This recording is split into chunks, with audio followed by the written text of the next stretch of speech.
નમસ્કાર મિત્રો, વિશ્વમ લાઈવમાં હું મિત વાછાણી આપ સૌનું હાર્દિક સ્વાગત કરું છું. મિત્રો, આપણી મુખ્ય પરીક્ષાનું કરંટ અફેરની સિરીઝ ચાલી રહી છે. આ સેકન્ડ એપિસોડ છે. આગળનો એપિસોડ જોયો ના હોય તો ચોક્કસ જોજો. અને મિત્રો, આપણે આગળના લેક્ચર્સમાં જોયું એમ આપણે 4 પિલર એપ્રોચથી આગળ વધી રહ્યા છીએ. મિત્રો, આ સિરીઝ છે એ તમારા મુખ્ય પરીક્ષાના ડાયનેમિક પોર્શન માટે બહુ જ ઇમ્પોર્ટન્ટ છે. એટલા માટે જો તમે છેલ્લે સુધી કનેક્ટેડ રહેશો તો તમારી 50% તૈયારી અહીંયા થઈ જશે. કારણ કે આપણે સ્ટેટિક પોર્શન પણ આમાં કવર થતો હોય છે. અને 4 પિલર એપ્રોચની મેં અગાઉ પણ વાત કરી હતી. ફરીથી હું આપને જણાવી દઉં, જો કોઈ નવા વિદ્યાર્થી મિત્રો હોય. આપણે સૌથી પહેલાં આપણે TOD કરશું, એટલે કે ટોપિક ઓફ ડિસ્કશન. ત્યારબાદ સેકન્ડ પિલર, એની અંદર આપણે ફેક્ટિફાઈ જોશું, જેની અંદર આપણો જે ટોપિક છે આજનો, એના વિશે જેટલા પણ અગત્યના ફેક્ટ્સ છે એ તમને એક જ જગ્યાએ મળી જાય કે જેથી તમે એનો યુઝ કરી શકો મેન્સની અંદર, અલગ અલગ પ્રશ્નોની અંદર. બરાબર? તો ફેક્ટિફાઈ. ત્યારબાદ તમને હું 3 ક્વેશ્ચન આપીશ, એટલે કે Q&A. બરાબર? તો આ 3 પ્રશ્નો છે જે તમારે લખવાના છે. અને મિત્રો, ખાસ અહીંયાથી જે પણ તમે જુઓ છો એની નોટ્સ બનાવજો, કારણ કે રિવિઝન માટે બહુ જ ઇમ્પોર્ટન્ટ છે. અને અંતમાં આવશે ઇવેલ્યુએશન. ઇવેલ્યુએશન એ પેઇડ કોર્સ માટે છે, કારણ કે ફ્રી ઇવેલ્યુએશન પોસિબલ નથી ઘણા બધા લોકોનું. તો આ 4 પિલર એપ્રોચ, આનાથી તમારો ડાયનેમિક ભાગ છે એ કમ્પ્લીટલી કવર થઈ જશે મેઇન્સનું. બરાબર? તો આગળ વધીએ આજના ટોપિકમાં. એ પહેલાં આપણે ટોપિક ઓફ ડિસ્કશન જોઈએ એ પહેલાં મારે તમારી સાથે એક વાત કરવી છે. મિત્રો, થોડાક મહિનાઓ પહેલાં જ આપણે ઇન્ડિયાઝ ગોટ લેટન્ટનો જે પ્રકરણ હતું એ વિશે આપણે સૌએ જોયું હશે, કે જેની અંદર એક કોમેડિયન છે, મલ્ટિપલ કોમેડિયન્સ છે, એ એક હાસ્ય અને મુક્ત અભિવ્યક્તિના નામે કઈ રીતે સમાજના નબળા વર્ગો, વલ્નરેબલ સેક્શન કયા છે સમાજના,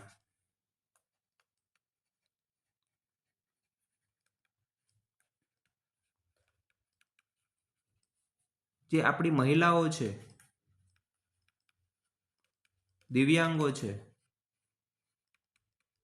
આ બધા વલ્નરેબલ સેક્શન અંગે કેટલી બધી અભદ્ર અને શોભે નહીં એવી ટિપ્પણીઓ કરે છે. અને તેનું પરિણામ શું આવ્યું એ પણ આપણે જોયું. પણ આ જે ટ્રેન્ડ છે એ ફક્ત એક કેસ પૂરતો મર્યાદિત નથી.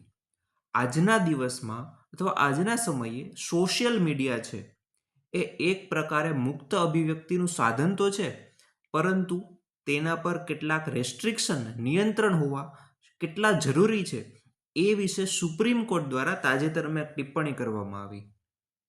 એ ટિપ્પણી એ હતી, અને એ આ જ કેસમાંથી સુપ્રીમ કોર્ટની ટિપ્પણી હતી, જે ઇન્ડિયાઝ ગોટ લેટન્ટ વાળો કેસ છે તેના દ્વારા જ આ ટિપ્પણી કરવામાં આવી કે સ્પીચ છે એ ફ્રી છે. સ્પીચ ફ્રી છે, પરંતુ સામાજિક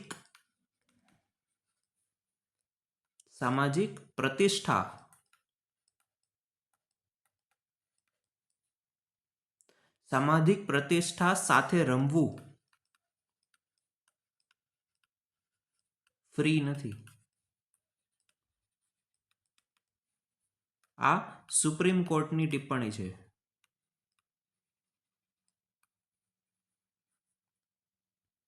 બરાબર? તો આજના દિવસમાં સોશિયલ મીડિયાનો ઉપયોગ કરી જે ફ્રી સ્પીચના નામે વિવિધ સમસ્યાઓ સર્જાઈ રહી છે, તે અને તેની વિરુદ્ધમાં નિયંત્રણ કેટલું હોવું જોઈએ, સોશિયલ મીડિયાનું કેટલી હદ સુધી હોવું જોઈએ, એ બંને જે પક્ષો છે એની વચ્ચેનું એક ડેલિકેટ બેલેન્સ કઈ રીતે રાખવું જોઈએ અને શા માટે રાખવું જોઈએ, એ વિશે આપણે આજના ટોપિકમાં ચર્ચા કરવાના છીએ. અને આ ટોપિક છે મેઇન્સ પર્સપેક્ટિવથી મલ્ટિપલ જગ્યાએ તમને ઉપયોગી થશે. એનું રીઝન છે, એથિક્સની અંદર પણ સોશિયલ મીડિયા અંગે પ્રશ્નો હોય છે, સાયબર સિક્યોરિટી, સાયન્સ ટેકનોલોજીમાં પણ હોય છે, પોલિટીની અંદર તો હોય જ છે. બરાબર? તો ઘણા બધા ટોપિક છે આની અંદર કવર થશે તમારા, એટલે ખાસ જોજો, છેલ્લે સુધી તમારે આ લેક્ચર જોવાનો છે, નોટ્સ બનાવવાની છે ખાસ. બરાબર, તો શરૂ કરીએ આપણો આજનો લેક્ચર. વન બાય વન ડિટેલની અંદર આખો ટોપિક આપણે જોવાનો છે અને કોઈ પણ પોઈન્ટ આપણો મિસ નહીં થાય એ ખાસ ધ્યાન રાખવાનું છે. સૌથી પહેલા મિત્રો આપણે એ જોઈએ કે સોશિયલ મીડિયાનું જે નિયંત્રણ છે, સોશિયલ મીડિયાનું નિયંત્રણ એ શા માટે આવશ્યક છે? શા માટે આપણે નિયંત્રણ શું કામે જરૂરી છે? તો એના માટે મેં આટલા પોઈન્ટ લખેલા છે. આપણે દરેક પોઈન્ટને વન બાય વન ડિટેલમાં જોવાનું છે. સૌથી પહેલા આપણે ઓવરવ્યૂ લઈ લઈએ. ઓકે, તો સોશિયલ મીડિયાનું નિયંત્રણ જો સૌથી પહેલો છે એ છે નબળા વર્ગોની સુરક્ષા. કારણ કે આજના સમયે સોશિયલ મીડિયા ઉપર ઇઝી ટાર્ગેટ છે મહિલાઓ, દિવ્યાંગો છે, બાળકો છે, વૃદ્ધો છે. તેમના ઉપર જોક્સ મારવા એટલે બહુ ઇઝી છે. અને એ સિવાય પણ ઘણી બધી સમસ્યાઓ છે, સાયબર બુલિંગ છે. તો આ બધી સમસ્યાઓ છે, તો એના માટે જે નબળા વર્ગો છે એની સુરક્ષા માટે આપણે સોશિયલ મીડિયાનું નિયંત્રણ કરવું આવશ્યક છે. તો આપણો પહેલો મુદ્દો થઈ ગયો. ત્યારબાદ સેકન્ડ મુદ્દો આવશે ગેરમાહિતી અને દ્વેષ પ્રચાર રોકવા માટે. આજે ઇન્ટરનેટ ઉપર x.com હોય, ઇન્સ્ટાગ્રામ હોય કે પછી કોઈ પણ પ્લેટફોર્મ હોય, મિસઇન્ફોર્મેશન અને ડિસઇન્ફોર્મેશન આ બંને બહુ જ બહોળા પ્રમાણમાં જોવા મળે છે. એની સાથે પણ કેટલીક બીજી સમસ્યાઓ છે, હેટ સ્પીચ છે, ડીપ ફેક છે. તો આ બધી સમસ્યાઓને રોકવા માટે ક્યાંક ને ક્યાંક સરકાર દ્વારા સોશિયલ મીડિયાનું રેગ્યુલેશન કરવું ખૂબ જ આવશ્યક છે. બરાબર, તો આપણો બીજો મુદ્દો થઈ ગયો. ત્યારબાદ ત્રીજો મુદ્દો આવશે ડેટાની ગોપનીયતા. મિત્રો, ડેટા છે એ આજના સમયનું પેટ્રોલ કહેવાય છે અથવા પેટ્રોલિયમ કહેવાય છે. કારણ કે ડેટા જ અત્યારે ટેકનોલોજીના યુગમાં ડેટા છે એ તમારી પાસે હોય તો તમે તેના આધારે ઘણા બધા અગત્યના ડિસિઝન લઈ શકો છો. તો આ ડેટા છે એની પ્રાઇવસી જળવાઈ રહે, કોઈ પણ વ્યક્તિ છે એનો ડેટા એની પાસે એની સંમતિ વગર કોઈ કંપની છે ચોરી ન લે, એટલા માટે ડેટાની ગોપનીયતા આવશ્યક છે અને એટલા માટે જ સોશિયલ મીડિયાનું નિયંત્રણ કરવું જરૂરી છે. બરાબર, તો આ ત્રીજો મુદ્દો થઈ ગયો. ત્યારબાદ આગળ શું આવશે? માનસિક આરોગ્ય અને નૈતિક મૂલ્યો. આ શું છે? મિત્રો, સોશિયલ મીડિયાના યુઝના લીધે આપને ખબર જ છે, યુવાનો છે અને યુવાનો શું ઘણા બધા વર્ગો છે સમાજના, એમાં ક્યાંક ને ક્યાંક મેન્ટલ ઇસ્યુઝ આવે છે, માનસિક આરોગ્યને અસર થઈ રહી છે, એની એથિકલ વેલ્યુઝની અંદર પણ બહુ મોટો ઘા લાગી રહ્યો છે. તમે આ જ જોઈ લો ને, લેટેન્ટ વાળો જે એપિસોડ થયું, તો એમાં આપણી જે સામાજિક પ્રતિષ્ઠા છે, સામાજિક આપણા મૂલ્યો છે, માતા પિતા પ્રત્યે, સમાજના વર્ગો પ્રત્યે, તેની ઉપર કેટલો ઘા લાગી રહ્યો છે. તો આ બધાને રોકવા માટે સોશિયલ મીડિયાનું નિયંત્રણ આપણે કરવું પડે. બરાબર, ત્યારબાદ એના પછી આપણે કહી શકીએ કે ક્યાંક ને ક્યાંક આપણે આ જે ઇન્ફ્લુએન્સર છે એની જવાબદારી ફિક્સ કરવી પડશે. કારણ કે એ બહુ જ બહોળી ઓડિયન્સને અસર કરે છે. તેમની એક વાતથી સમાજનો મોટો વર્ગ છે એને ફોલો કરે છે. તો એની એકાઉન્ટેબિલિટી પણ ફિક્સ કરવી પડે. એટલા માટે પણ આપણે સોશિયલ મીડિયાનું નિયંત્રણ કરવું પડે. અને ત્યારબાદ આપણે કહી શકીએ જે સૌથી અગત્યનું છે, મુક્ત અભિવ્યક્તિ અને જવાબદારી વચ્ચેનું સંતુલન.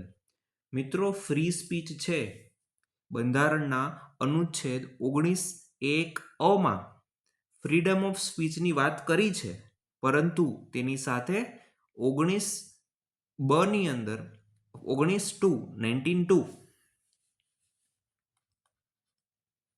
આની અંદર કેટલાક રિઝનેબલ રેસ્ટ્રિક્શન પણ આપેલા છે. બરાબર, બંધારણે જ કીધું છે. તો આ મુક્ત અભિવ્યક્તિ અને જે જવાબદારી છે એની વચ્ચે કેટલુંક સંતુલન રાખવું પડે અને એ વિશે આપણે વાત કરીશું. અને એટલા માટે આપણે આ બધા જ મુદ્દાઓને સોશિયલ મીડિયા નિયંત્રણની આવશ્યકતા છે એમાં આવરી લઈએ. બરાબર, વન બાય વન કરીને દરેક મુદ્દાઓ જોઈએ. જો મિત્રો, સૌથી પહેલો નબળા વર્ગોની સુરક્ષા.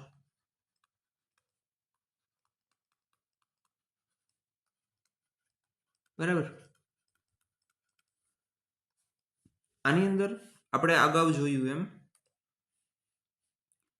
સમાજની અંદર જે મહિલાઓ છે, બાળકો, દિવ્યાંગો, આ જે વલ્નરેબલ સેક્શન છે તેની વિરુદ્ધ અપમાનજનક ટિપ્પણીઓ થાય છે. આને આપણે રોકવી પડશે અને એટલા માટે મુક્ત અભિવ્યક્તિના નામે આ જે ટ્રોલિંગ કરવામાં આવે છે એને આપણે રોકવા માટે જરૂરી છે આપણું સોશિયલ મીડિયાનું નિયંત્રણ. બરાબર? તો એ એની અંદર આવશે. હું લખી દઉં તમને. જે વલ્નરેબલ સેક્શન છે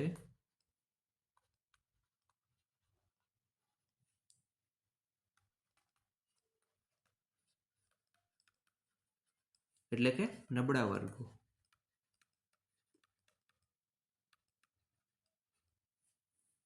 બરાબર છે? તેમની વિરુદ્ધ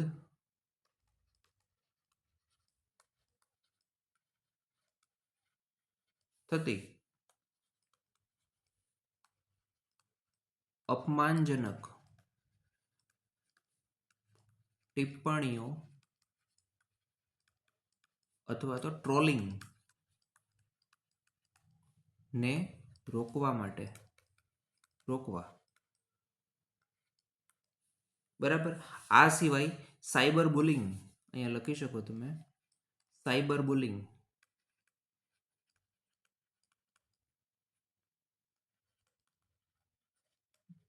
જેવી ઘટનાને રોકવા. બરાબર? તો આ થઈ ગયો આપણો પહેલો મુદ્દો. ત્યારબાદ સેકન્ડ પોઈન્ટ આપણે જોઈએ એ છે ગેરમાહિતી અને દ્વેષ પ્રચાર રોકવા. એટલે કે ગેરમાહિતી, મિત્રો નોટ્સ બનાવજો, અને દ્વેષ પ્રચાર રોકવા. તમે નોટ્સ બનાવો એટલા માટે હું લખું છું. એટલે I request you all please make notes. તો આની અંદર શું આવશે કે અત્યારે જે મિસઇન્ફોર્મેશન અને ડિસઇન્ફોર્મેશન, સૌથી પહેલા તો આનો તફાવત તમને ખબર છે ને? જો એક હોય છે મિસઇન્ફોર્મેશન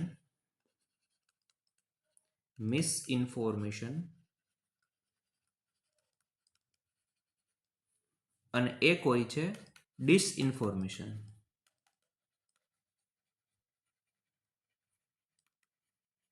મિસઇન્ફોર્મેશન અને ડિસઇન્ફોર્મેશનમાં ફરક ખાલી એટલો જ છે કે આની અંદર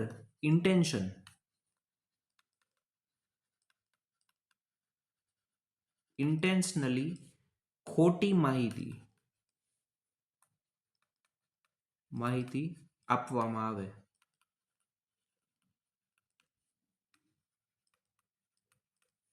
જ્યારે ડિસઇન્ફોર્મેશન છે એમાં ઇન્ટેન્શન હોતો નથી ખોટી માહિતીનો, પણ ખોટી માહિતી આપવામાં આવે છે ઓનલી, ઇન્ટેન્શન નથી હોતો.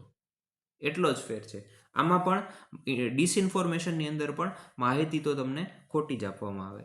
તો આ બંને વસ્તુ છે એ સૌથી પહેલાં તો એને રોકવા માટે આપણે સોશિયલ મીડિયાનું રેગ્યુલેશન કરવું પડે. અને આ સિવાય પહેલાં હું તમને આ ઇરેઝ કરી દઉં. આ સિવાય જે અલગ અલગ બીજી સમસ્યાઓ છે, હેટ સ્પીચની સમસ્યા છે. બરાબર? Just a minute.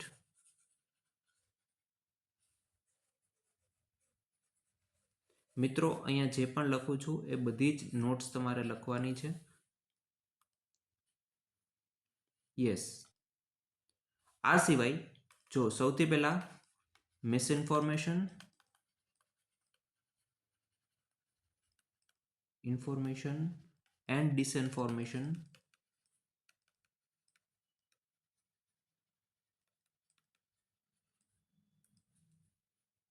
ને રોકવા. આ સિવાય જે ફેક ન્યૂઝ છે એ આની અંદર આવરી જાય, એનો જ એક ભાગ છે. ફેક ન્યૂઝ, ડીપ ફેક અને હેટ સ્પીચ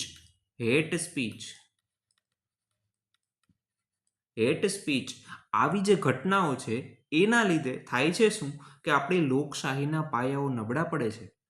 આ સિવાય જે સામાજિક સૌહાર્દ છે એ પણ ઘટે છે. એટલા માટે આને રોકવા માટે આપણે સોશિયલ મીડિયા રેગ્યુલેશન આવશ્યક છે. બરાબર. ત્યારબાદ ત્રીજો મુદ્દો, થર્ડ પોઈન્ટ આપણે જોઈએ તો એ છે માનસિક આરોગ્ય. જે યુવાનો છે એનું માનસિક આરોગ્ય અને નૈતિક મૂલ્યો એની અંદર શું અસર પડે એ આપણે જોઈએ. માનસિક આરોગ્ય અને નૈતિક મૂલ્યો.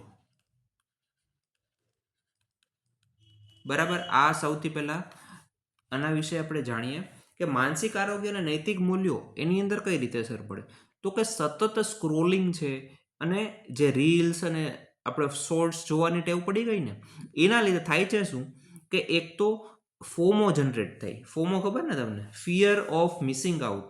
હું કંઈક ચૂકી રહ્યો છું, બરાબર, બીજા કરી જાય અને મને ખબર નથી. આ એક પ્રકારનું ફોમો તમારી અંદર જનરેટ થાય અને એના લીધે યુવાનોની અંદર એન્ઝાયટી અને ડિપ્રેશન જેવી બીમારીઓ વધી રહે છે. તો એના માટે આ વસ્તુ ન થાય એના માટે આપણે એક ડિજિટલ વેલબિંગ બની રહે સોશિયલ મીડિયામાં, તેમજ એક એથિકલ કોમ્યુનિકેશન સ્ટાન્ડર્ડ બની રહે એ એના માટે સોશિયલ મીડિયાનું રેગ્યુલેશન જરૂરી છે. અને આના માટે જે પ્લેટફોર્મ છે એની ડિઝાઇન છે એ રિસ્પોન્સિબલ હોવી જોઈએ. બરાબર. તો આમાં કયા મુદ્દાઓ આવશે?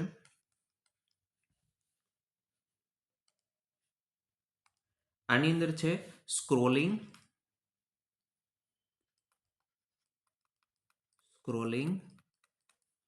અને ફોમો. એના લીધે શું થાય? Anxiety and depression. બરાબર. તો એ ન થાય એના માટે આપણે એક ડિજિટલ વેલબિંગ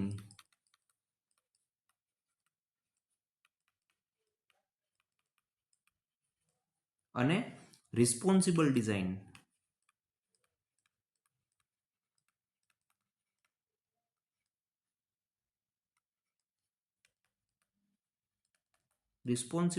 ધરાવતું સોશિયલ મીડિયા હોવું જોઈએ. બરાબર. તો આપણા આ 3 મુદ્દાઓ થઈ ગયા. ત્યારબાદ નેક્સ્ટ આપણે શું જોયું હતું કે ઇન્ફ્લુએન્સરની રિસ્પોન્સિબિલિટી. હવે મિત્રો, ઇન્ફ્લુએન્સરો કોને કહેવાય કે જે બહોળા વર્ગને એક સાથે અસર કરતા હોય. સૌથી પહેલા હેડિંગ બાંધી લઈએ. નંબર 4,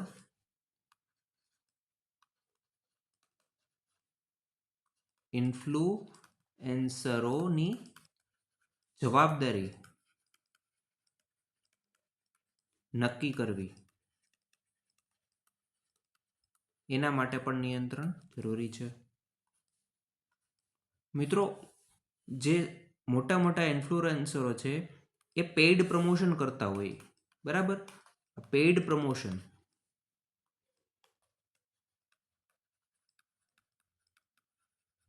હવે આ પેઇડ પ્રમોશન છે એની અંદર જે પ્રોડક્ટ વેચે છે, ફોર એક્ઝામ્પલ, હું એક એક્ઝામ્પલ આપું છું કે પેઇડ પ્રમોશન કરે, જે પ્રોડક્ટ વેચે એ ખરા અર્થમાં સાચી છે, સારી છે, જે કહે છે એ પ્રકારની જ છે, એની ગેરંટી કોણ આપે?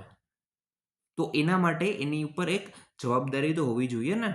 તો આ પ્રકારની અલગ અલગ સમસ્યાઓ છે. તો ઇન્ફ્લુએન્સરો જે વસ્તુ કહે છે, બરાબર, તો એની પાછળ કોઈક રિસ્પોન્સિબિલિટી, એકાઉન્ટેબિલિટી તેમની હોય. એ માટે આપણે સોશિયલ મીડિયાનું રેગ્યુલેશન કરવું આવશ્યક છે. નહીંતર એ ફ્રી સ્પીચના નામે કંઈ પણ પરોસી દેશે અને અત્યારે પરોસે જ છે. બરાબર. તો આ ચાર મુદ્દા થયા. અને છેલ્લો નહીં, આમ તો 5મો મુદ્દો એ છે ડેટાની ગોપનીયતા.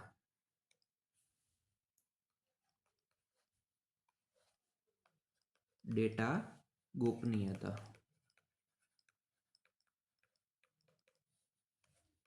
ડેટા પ્રોટેક્શન અને ડેટાની પ્રાઇવસી. તો આની અંદર તમારે એક વસ્તુ યાદ રાખવાની છે, એક કેસ યાદ રાખવાનો છે. KS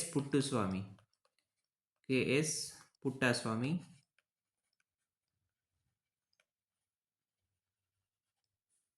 versus union of India. મિત્રો, આ કેસ છે એની અંદર સુપ્રીમ કોર્ટ દ્વારા રાઇટ ટુ પ્રાઇવસી એને આર્ટિકલ 21 અંતર્ગત લેવામાં આવેલું છે, એટલે કે જીવન જીવવાનો અધિકાર છે. પ્રાઇવસી એ કોઈ પણ વ્યક્તિની જળવાઈ રહે એ તેના જીવન જીવવાના અધિકાર સાથે ડાયરેક્ટલી લિંક્ડ છે. એટલા માટે જે વ્યક્તિનો આપણો જે ડેટા છે એ આપણી પાસે જ રહે, એની ગોપનીયતા જળવાઈ રહે, એના માટે સોશિયલ મીડિયાનું રેગ્યુલેશન ખૂબ જ આવશ્યક છે. અને આજના સમયે આપણને ખબર પણ નથી, જે મોટી મોટી કંપનીઝ છે, યુટ્યુબ હોય, ગૂગલ હોય, કોઈ પણ હોય MNC, એ આપણો ડેટા છે એ આપણને ખબર ન હોય એ રીતે ઘણો બધો ડેટા આપણી પાસેથી લે છે. તો આ વસ્તુ ન થાય એના માટે આપણે સોશિયલ મીડિયાનું રેગ્યુલેશન કરવું આવશ્યક છે. બરાબર. અને ત્યારબાદ જે છઠ્ઠો મુદ્દો છે એ છે મુક્ત અભિવ્યક્તિ અને જવાબદારી વચ્ચેનું સંતુલન.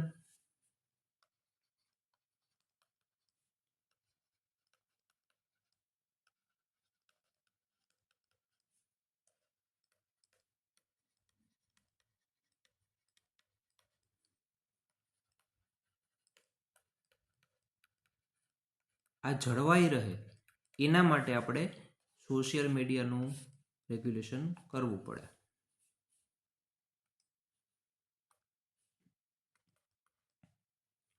તો આની અંદર પણ આપણે આગળ વાત કરી છે કે ફ્રીડમ ઓફ સ્પીચની સાથે રીઝનેબલ રેસ્ટ્રિક્શન્સ છે. રીઝનેબલ રેસ્ટ્રિક્શન્સ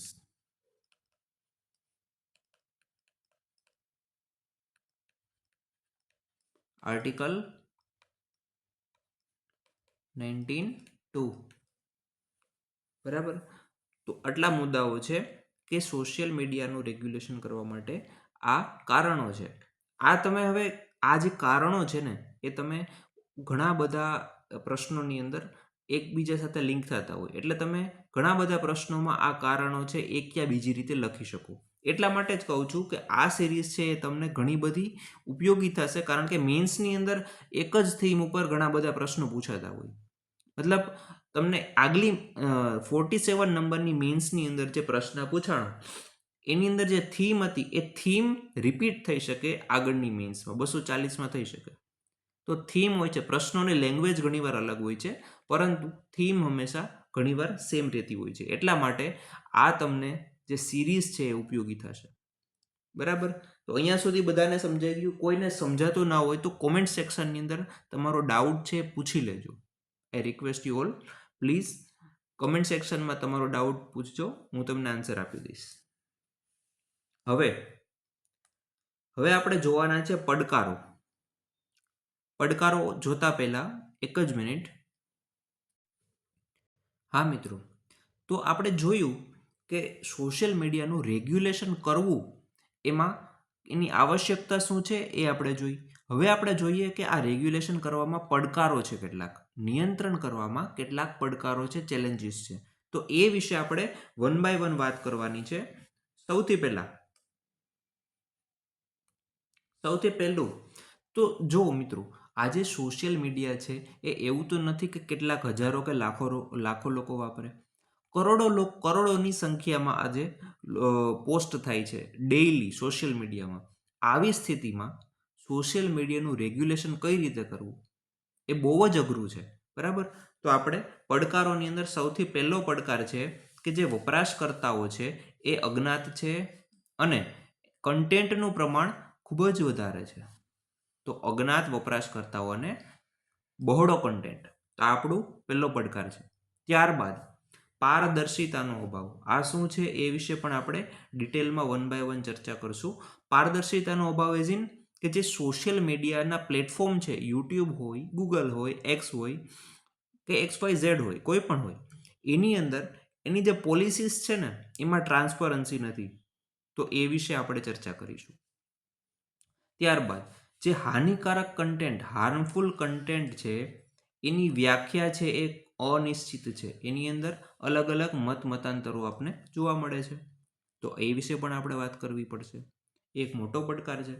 ત્યારબાદ આ પણ એક બહુ મોટું ચેલેન્જ છે.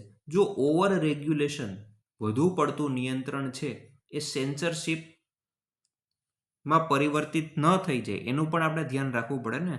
આપણે ફ્રીડમ ઓફ સ્પીચને પણ કેર કરવી પડે તેમની પણ, કારણ કે વધુ પડતું નિયંત્રણ જો સરકાર દ્વારા કરવામાં આવે તો ક્યાંક ને ક્યાંક એવો ભય રહે છે કે સરકાર છે એ કેટલાક બાયસ અથવા પોલિટિકલ બાયસ સાથે અમુક પ્રકારની વસ્તુને સેન્સર કરી દેશે.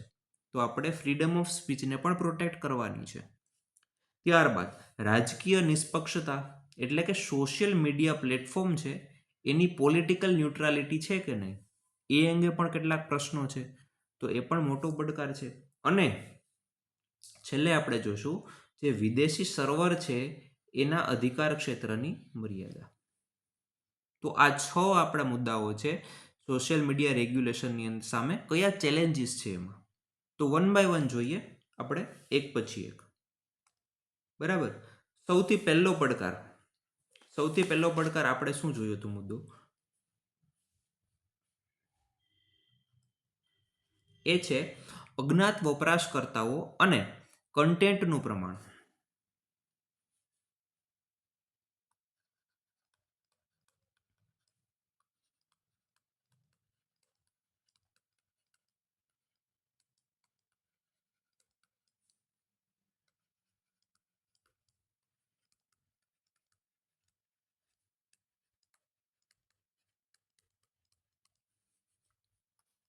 જો મિત્રો, સોશિયલ મીડિયા રેગ્યુલેશનમાં એનોનિમિટી એક બહુ મોટું ચેલેન્જ છે. કોણ કયા નામથી પોસ્ટ કરી દે, હેન્ડલ હોય કંઈક બીજા નામનું અને પોસ્ટ કંઈક બીજી કરતા હોય, તો આ એનોનિમિટી છે એ એવું તો નથી કે પાછા અમુક ટાર્ગેટેડ વ્યક્તિ છે, ઘણા બધા લોકો આ રીતની કામગીરી કરતા હોય. તો એનોનિમિટી, કારણ કે આપણી પાસે લોકોનો ડેટા હોતો નથી અને રાખવાનો પણ ન હોય, રાઇટ ટુ પ્રાઇવસી છે. તો એનોનિમિટી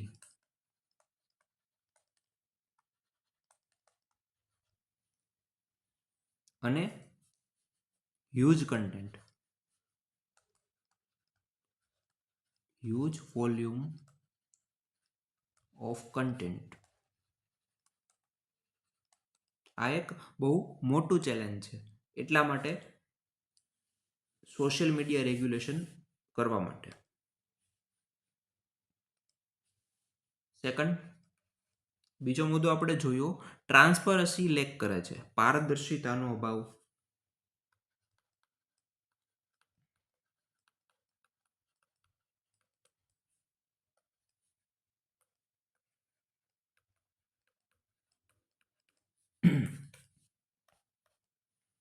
પારદર્શિતાનો અભાવ એઝ ઇન કે જે પ્લેટફોર્મ છે સોશિયલ મીડિયાના એને હટાવ, એ છે ને એના કેટલીક એની પ્રાઇવસી પોલિસી હોય છે, બરાબર, પરંતુ એની જે પોલિસી છે એમાં ટ્રાન્સપરન્સી નથી.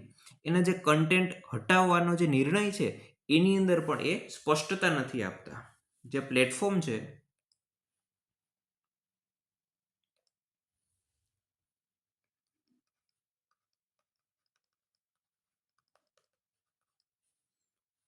કન્ટેન્ટ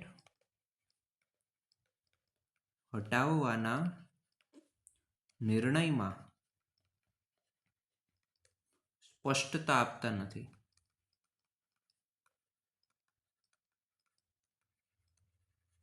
અને એક ઇન્ડિપેન્ડન્ટ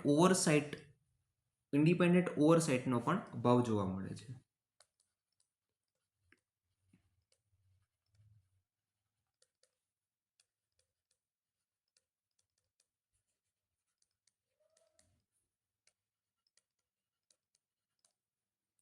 ઓકે, તો આ આપણા 2 મુદ્દા થયા પડકારોમાં. ત્યારબાદ ત્રીજો મુદ્દો છે એ છે હાનિકારક કન્ટેન્ટની વ્યાખ્યા એ અનિશ્ચિત છે.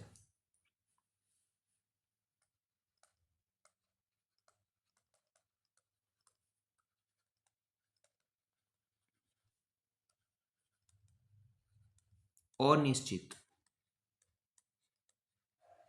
બરાબર. આ શું કહેવા માંગે? તો મિત્રો, સૌથી પહેલા આપણે વાત કરીએ છીએ સોશિયલ મીડિયાની અંદર હાર્મફુલ કન્ટેન્ટ છે એ ના હોવું જોઈએ, એટલા માટે આપણે એને રેગ્યુલેટ કરવું પડે.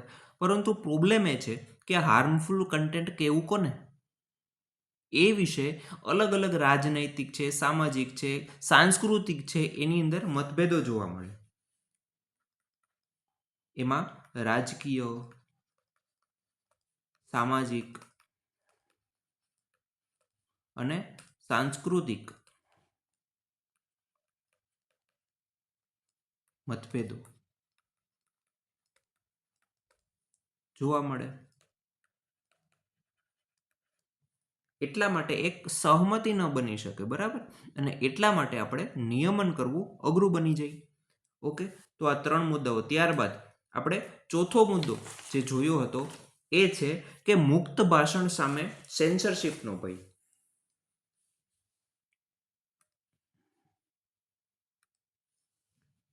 ચોથો મુદ્દો છે મુક્ત ભાષણ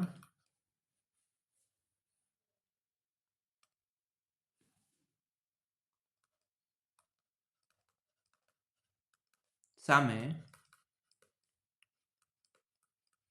સેન્સરશિપ નો ભય.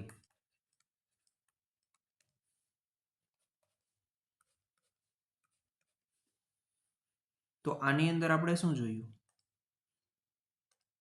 જો ઓવર રેગ્યુલેશન, વધુ પડતું નિયંત્રણ છે એ ફ્રીડમ ઓફ સ્પીચને આપણે નિયંત્રિત ન કરી દે, એના માટે આપણે એક મોટો પડકાર છે રેગ્યુલેશન કેટલી હદ સુધી કરવું, એ પણ જરૂરી છે. એટલા માટે અતિશય નિયંત્રણ છે એ લોકશાહી અને સ્વતંત્રતાને ખતરામાં મૂકી શકે. અને આની જ અંદર તમારે એક કેસ યાદ રાખવાનો છે. સૌથી પહેલા આમાં શું આવશે? અતિશય, માફ કરજો,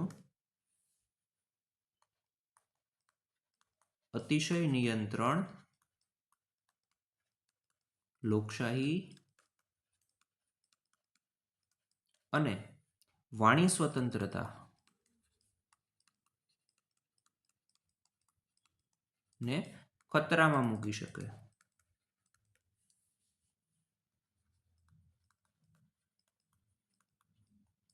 અને આની અંદર તમારે એક કેસ યાદ રાખવાનો છે, શ્રેયા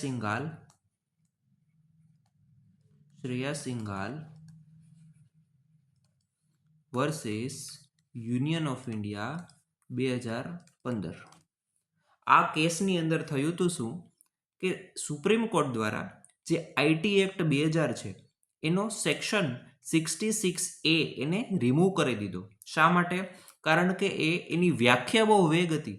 એની અંદર જે વ્યાખ્યા હતી એ ક્યાંક ને ક્યાંક વાણી સ્વતંત્રતાને નુકસાન પહોંચાડતી હતી. એટલા માટે સુપ્રીમ કોર્ટ દ્વારા IT act, information technology act 2000 એનો સેક્શન 66A આને નલિફાઈ કર્યું. બરાબર, તો આ વસ્તુ તમારે યાદ રાખવાની છે, કારણ કે આ કેસનો યુઝ તમે ઘણી બધી જગ્યાએ કરી શકો પોલિટીના ક્વેશ્ચનમાં. ઓકે, ત્યારબાદ 5મો મુદ્દો શું જોયો હતો? તો કે વિદેશી સર્વર છે એની અંદર જે અધિકાર ક્ષેત્રની મર્યાદા હોય.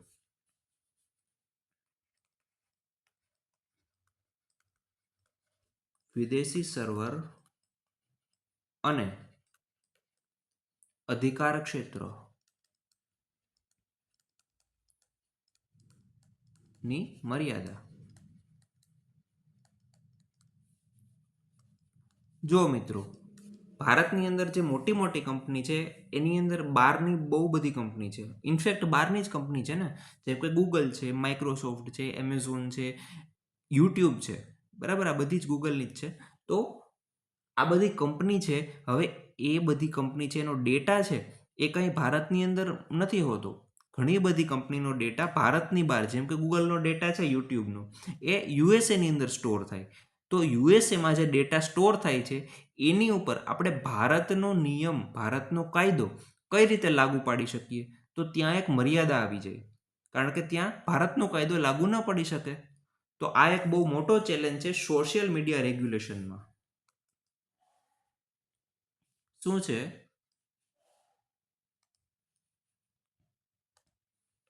વિદેશમાં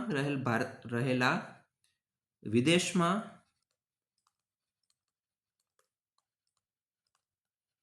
રહેલા જે પ્લેટફોર્મ પર વિદેશમાં રહેલા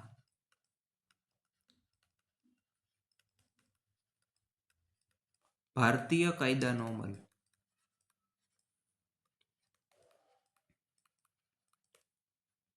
અમલ એ ખૂબ જ મુશ્કેલ છે અને એટલા માટે જ આપણે ડેટા લોકલાઇઝેશનની જરૂર પડે.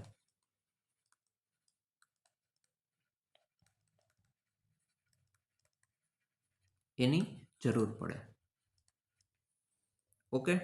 અને ત્યારબાદ સૌથી છેલ્લો મુદ્દો આપણે પડકાર કહી શકીએ, એની અંદર આપણે લખી શકીએ એ છે પોલિટિકલ ન્યુટ્રાલિટી, રાજકીય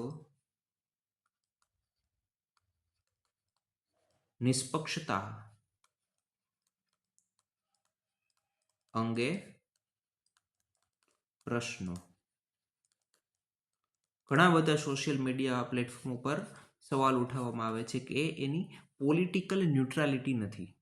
બરાબર છે, પ્લેટફોર્મ ન્યુટ્રાલિટી હોવી જોઈએ અને એ ન હોવાના લીધે એક ચેલેન્જ બની જાય છે.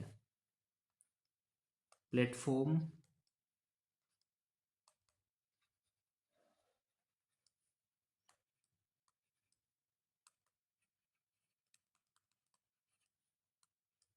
બરાબર છે, તો આ એક ચેલેન્જ બની જાય છે રાજકીય નિષ્પક્ષતા. કારણ જેમ કે એક્સ છે ઇલોન મસ્ક દ્વારા લેવામાં આવ્યું, તો એ ઓબ્વિયસલી રિપબ્લિકન પાર્ટીને ક્યાંક ને ક્યાંક ફાયદો પહોંચાડતા હોય એવી એવું બની શકે છે અને બન્યું જ છે. એને તો ઓપન છે.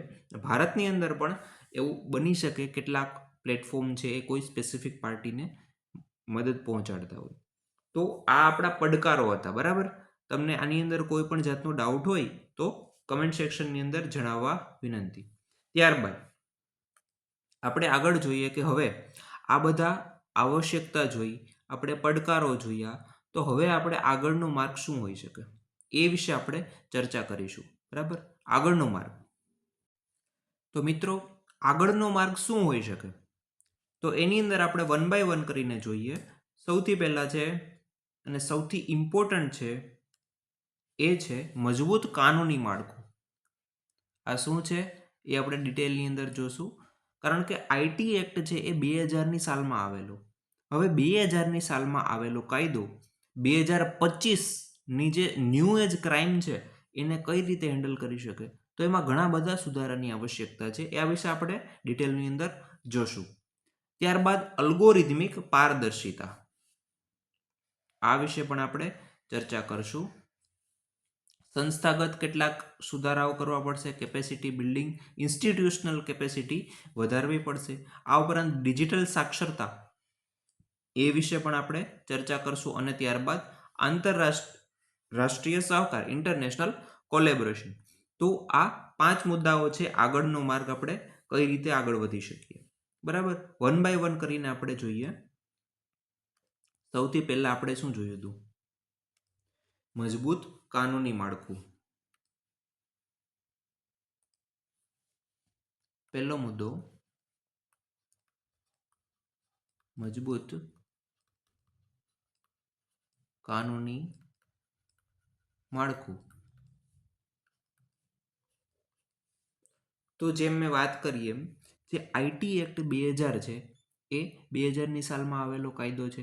તો હવે આપણે આ આઈટી એક્ટને અપડેટ કરીને એક ડિજિટલ ઇન્ડિયા એક્ટ નામે એક નવો એક્ટ લઈ આવીએ. બરાબર, અમેન્ડમેન્ટ કરીને. અને જેની અંદર આપણે ડીપ ફેક હોય, સાયબર બુલિંગ હોય, સાયબર ક્રાઇમ હોય, બરાબર, હેટ સ્પીચ છે, અથવા તો પ્લેટફોર્મ છે એની જે રિસ્પોન્સિબિલિટી ફિક્સ કરવાની છે એ બધી જ વસ્તુને ઇન્ક્લુડ કરી દઈએ. બરાબર, તો શું આવે આમાં? આઈટી એક્ટ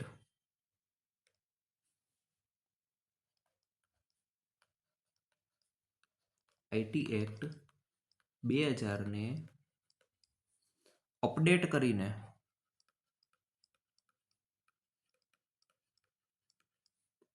એક ડિજિટલ ઇન્ડિયા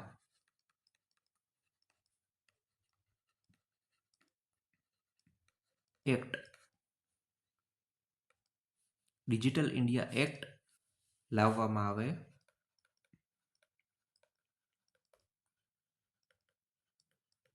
જે ન્યૂ એજ ક્રાઇમ્સ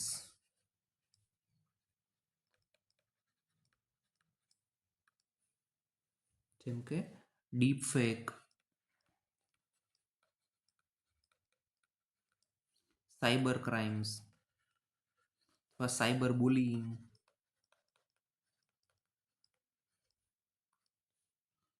એટસેટ્રા આ બધાનું જે ન્યૂ એજ ક્રાઇમ્સને સમાવી લે, બરાબર, હેટ સ્પીચ છે આ બધાને સમાવી લે, તેમજ જે પ્લેટફોર્મ છે સોશિયલ મીડિયા પ્લેટફોર્મ એની જવાબદારી નક્કી કરે. તો આ રીતે આપણે એક મજબૂત કાનૂની માળખું બનાવવું પડે. ત્યારબાદ અલ્ગોરિધમિક પારદર્શિતા એ આપણો નેક્સ્ટ મુદ્દો છે. અલ્ગોરિધમિક પારદર્શિતા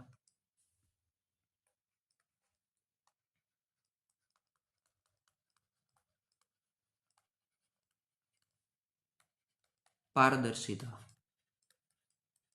આ શું છે? તો મિત્રો એક આપણે એઆઈ આધારિત જે સિસ્ટમ છે એની ઓડિટિંગ આપણે ફરજિયાત કરી શકીએ. એઆઈ આધારિત સિસ્ટમની ઓડિટિંગ આપણે ફરજિયાત કરીએ અને આપણે સ્વતંત્ર દેખરેખ સમિતિની રચના કરીએ.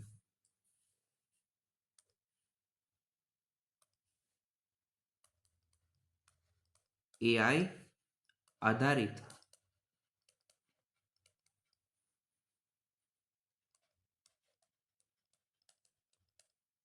સિસ્ટમોની ઓડિટિંગ ફરજિયાત કરવી અને સ્વતંત્ર દેખરેખ સમિતિ એની રચના. તો આ આપણો બીજો મુદ્દો છે. ત્યારબાદ ત્રીજું આપણે જોયું હતું એ છે સંસ્થાગત ક્ષમતા એટલે કે institutional capacity building.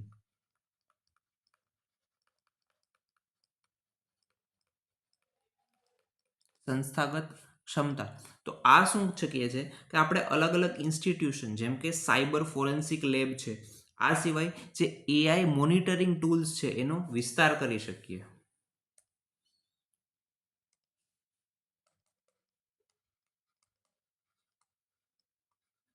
Cyber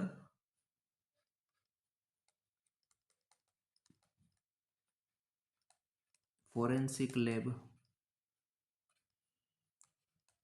AI આધારિત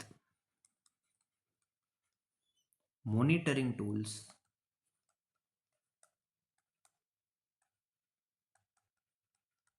એનો વિસ્તાર કરવો.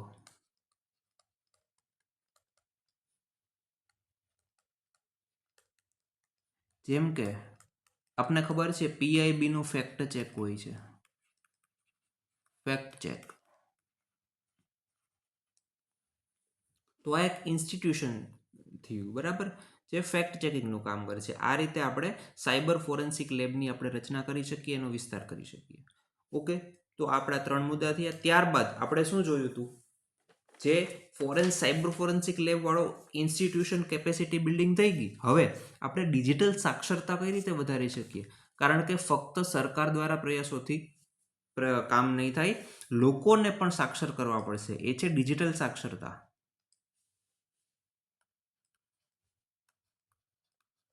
ડિજિટલ સાક્ષરતા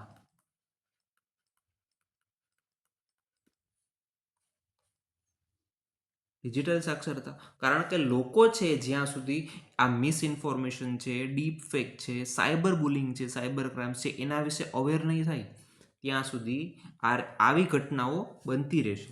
એટલે કે અવેરનેસ, ઇન શોર્ટ તમે અવેરનેસ લખી શકો આમાં, લોક જાગૃતિ.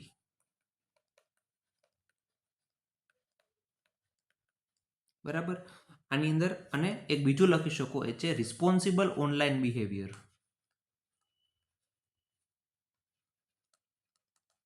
Responsible online behaviour. કારણ કે સોશિયલ મીડિયાનું નિયંત્રણ આપણે કરવું જ એટલા માટે પડે છે કે લોકો છે એ ઇરરિસ્પોન્સિબલ બિહેવિયર કરે છે, ટ્રોલિંગ છે, ગાળો આપવી, આ બધી સમસ્યાઓ છે એ રિસ્પોન્સિબલ બિહેવિયર હશે લોકોનું તો આ બધી સમસ્યાઓ નહીં આવે.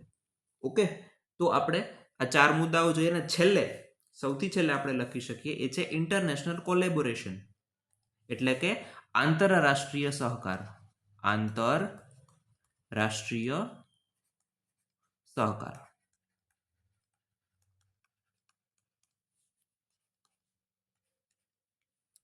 એક ક્રોસ બોર્ડર રેગ્યુલેશન માટે આપણે આંતરરાષ્ટ્રીય સહકાર કરીએ. આપણે સિવિલ સોસાયટી છે, એકેડેમિયા છે અને ઇન્ડસ્ટ્રી છે એની ભાગીદારીથી આપણે એક ફ્યુચર રેડી ડિજિટલ ઇકોસિસ્ટમનું નિર્માણ કરીએ. બરાબર? તો શું કહે છે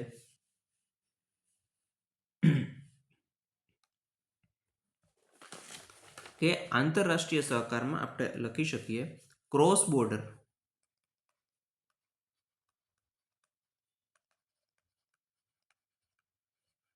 રેગ્યુલેશન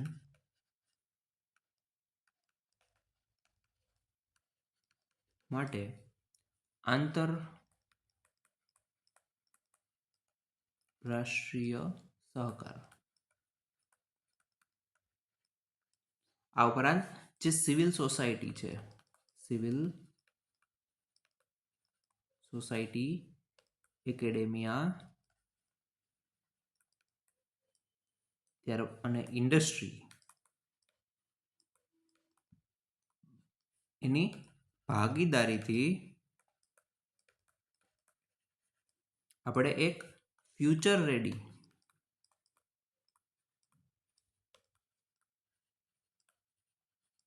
ડિજિટલ ઇકોસિસ્ટમ એનું નિર્માણ કરીએ. બરાબર? તો અહીંયા આપણો સોશિયલ મીડિયાનું નિયંત્રણ એનો ટોપિક આખું 360 ડિગ્રી કવર થઈ ગયું. આનાથી બહાર તમારે ક્યાંય જવાનું નથી, આનાથી વધારે તમારે કાંઈ લખવાનું નથી અને આમાં છે એનું કન્ટિન્યુઅસ રિવિઝન કરો. બસ તમારો ટોપિક આખો કમ્પ્લીટ છે. બરાબર? છેલ્લે સુધી તમે વિડીયો જોયો હોય અને નોટ્સ બનાવી હશે તો રિવિઝનમાં પણ ઇઝી રહેશે.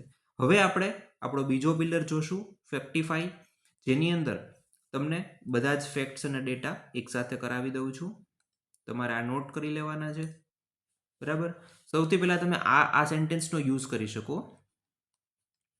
સુપ્રીમ કોર્ટનું અવલોકન છે કે સોશિયલ મીડિયા ઇન્ફ્લુએન્સરો છે એ મુક્ત અભિવ્યક્તિને વ્યાપારિક રૂપ આપે છે, એટલે કે કમર્શિયલાઇઝેશન કરે છે કે જેનાથી જે નબળા વર્ગો, વલ્નરેબલ સેક્શન છે એની પ્રતિષ્ઠા છે એ ખતરામાં પડે છે. આ સુપ્રીમ કોર્ટનું અવલોકન છે. આ સેન્ટેન્સને તમે એથિક્સના ક્વેશ્ચનમાં પણ ઘણી જગ્યાએ યુઝ કરી શકો. રાઈટ? ત્યારબાદ આ ફેક્ટ તમારે યાદ રાખવાનો છે. આ છે ને તમે વાંચેલો પણ હશે કદાચ તૈયારી કરતા હોય પહેલેથી. તો આઈટી એક્ટ આપણો હતો ને એની અંદર એક સુધારા કરી અને એક information technology intermediary guidelines and digital media ethics code, આ રૂલ્સ આવ્યા હતા 2021માં. એમાં કેટલાક અમુક લેયર સિસ્ટમ બનાવવામાં આવી છે ગ્રીવન્સ રિટ્રેસલ માટે. આ સિવાય પણ કેટલાક સુધારાઓ છે, તમે જોઈ લેજો. અમુક ઇમ્પોર્ટન્ટ વસ્તુ છે પણ તમને આ વસ્તુ આવી હતી એ તમને ખબર હોવી જોઈએ. બરાબર? ત્યારબાદ આ કેસ ખાસ વેરી ઇમ્પોર્ટન્ટ, ખૂબ જ ઇમ્પોર્ટન્ટ છે, Shreya Singhal versus union of India case 2015, જેમાં આઈટી એક્ટ છે 2000 એનો આઈટી એક્ટ 2000નો સેક્શન 66 છે એ એબોલિશ કરવામાં આવ્યો. મેં આગળ વાત કરી જ છે. ત્યારબાદ important, very important, KS Puttaswamy versus union of India case 2017, જેમાં રાઇટ ટુ પ્રાઇવસી છે એને આર્ટિકલ 21ની અંદર એક ફંડામેન્ટલ રાઇટ કહેવામાં આવેલો છે. તો ઘણી જગ્યાએ તમે આ બંને કેસનો બહુ મોટા પ્રમાણમાં યુઝ થાય છે. બરાબર, યાદ રાખવાનો છે. ત્યારબાદ આ તમારે યાદ રાખવાનું છે આઈટી એક્ટ છે 2002 ઇન્ફોર્મેશન ટેકનોલોજી એક્ટ 2002, એની ધારા 79(1) અને 69(a), બરાબર છે. એની અંદર 79(1) છે એ સોશિયલ મીડિયા પ્લેટફોર્મને એક સેફ હાર્બર રક્ષણ આપે છે, અને જે ધારા 69(a) છે એ રાષ્ટ્રીય સુરક્ષા, વિદેશી સંબંધો, જાહેર શાંતિ, જાહેર વ્યવસ્થા, આ બધા જ હેતુસર સરકારના ઇન શોર્ટ જે કન્ટેન્ટ છે એ બ્લોક કરવાની સત્તા આપે છે. તો આ તમારે યાદ રાખવાનું છે. આ હતું આપણું ફેક્ટિફાઈ. બરાબર, આટલી વસ્તુ તમારે ધ્યાનમાં રાખવાની છે. બરાબર છે. અહીંયા આઈટી એક્ટ 2000 હશે, મારી મિસ્ટેક છે, 2000 હશે. બરાબર. હવે Q&A. થર્ડ પિલર, તમને આ 3 પ્રશ્નો આપવામાં આવે છે, તમારે આના આન્સર ઓનેસ્ટલી લખવાના છે, અને લખશો ત્યારે જ તમને ખબર પડશે કે તમે જે વાંચેલું છે, તમે અત્યારે સમજ્યું એ તમારા જવાબમાં ઉતરે છે કે નહીં. કારણ કે મહત્વનું એ જ છે, તમે મેઇન્સની અંદર લખવાનું છે તમારે, યાદ રાખીને તો જવાનું નથી. બરાબર, તમે એ લખી શકો છો કે નહીં. તો આ 3 પ્રશ્નો છે, બધા જ ઇમ્પોર્ટન્ટ, બધા જ એક સરખા જેવા લાગશે, પણ બધાના તમે જવાબ લખો તો જ તમને પ્રેક્ટિસ થશે આ ટોપિકની. કારણ કે આ મેઇન ઉદ્દેશ આપણો એ છે કે આ ટોપિકની તમે પ્રેક્ટિસ કરો. બરાબર. તો આ 3 પ્રશ્નો છે. ઇંગ્લિશ મીડિયમમાં હોય તો ઇંગ્લિશમાં પણ આપેલા છે, અને ગુજરાતી મીડિયમમાં હોય તો ગુજરાતીમાં પણ આપેલા છે. પ્રશ્નો તમે લખો. એનું ઇવેલ્યુએશન તમારે જોતું હોય તો પેઇડ કોર્સ માટે તમે કોન્ટેક્ટ કરી શકો છો વિશ્વમ લાઈવનો. ઓકે, તો થેન્ક યુ વેરી મચ. તમે અહીંયા સુધી વિડીયો લેક્ચર જોયો હોય તો ફરી આપણે મળીશું નેક્સ્ટ લેક્ચરની અંદર એક નવા ટોપિક સાથે. અને આ સિરીઝની અંદર મુખ્ય પરીક્ષાના કરંટ અફેર્સ એટલે કે ડાયનેમિક પોર્શન તમારું આખો કવર થઈ જશે. તમારે પેશન્ટલી સાંભળવાનું છે અને છેલ્લે સુધી નોટ્સ બનાવવાની છે. તમે એવું હોય તો આના એક મુદ્દા છે એ નોટ ડાઉન કરી લો, પછી તમારી રીતે જો તમે લખી શકતા હોય તો પણ તમે એ પણ કરી શકો. બરાબર છે. Thank you very much. ફરી મળીએ આપણે નેક્સ્ટ લેક્ચરની અંદર.